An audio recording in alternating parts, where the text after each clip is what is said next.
Iran Israel যুদ্ধের প্রথম দিকে ক্ষেপণাস্ত্র হামলায় ইরানের সাবেক প্রেসিডেন্ট মাহমুদ আহমাদানিজাদ নিহত হয়েছেন এমন খবর ছড়িয়েছিল। Former Iranian President Ahmadinejad has been killed in an airstrike, and that's according to Iranian media reports. কিন্তু ইরানের সর্বোচ্চ ধর্মীয় নেতা আয়াতুল্লাহ আলী খামেনির নিহতের খবরে চাপা পড়েছিল আহমাদানিজাদের ঘটনাটি।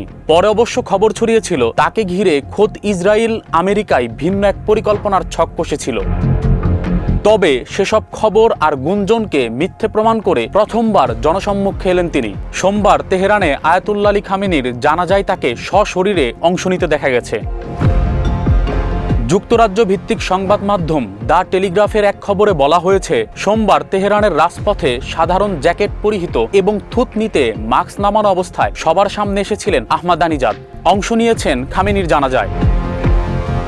সাবেক অন্য দুই প্রেসিডেন্ট খাতামি ও রুহানি খামেনির শেষ বিদায়ের আনুষ্ঠানিকতায় দাওয়াত না পেলেও আহমাদানিজাদের এই উপস্থিতি মধ্যপ্রাচ্যের রাজনীতিতে নতুন আলোচনার জন্ম দিয়েছে।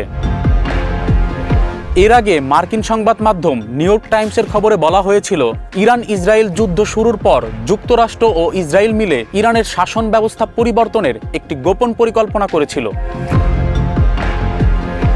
তাদের পরিকল্পনা ছিল সাবেক প্রেসিডেন্ট আহমাদানিজাদকে ইরানের নতুন নেতা হিসেবে গদিতে বসানো, কারণ সাম্প্রতিক বছরগুলোতে ইরানের বর্তমান শীর্ষ নেতাদের সঙ্গে তার দূরত্ব তৈরি হয়েছিল।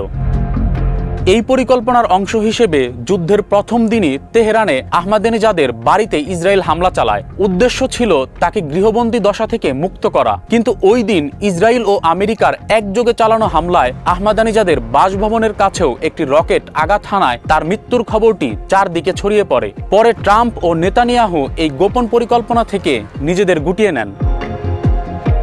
এই ঘটনার পর দীর্ঘ কয়েক মাস তিনি জনসম্মুখে ছিলেন না এবং তার ব্যাপারে কোনো বিবৃতিও প্রকাশিত হয়নি।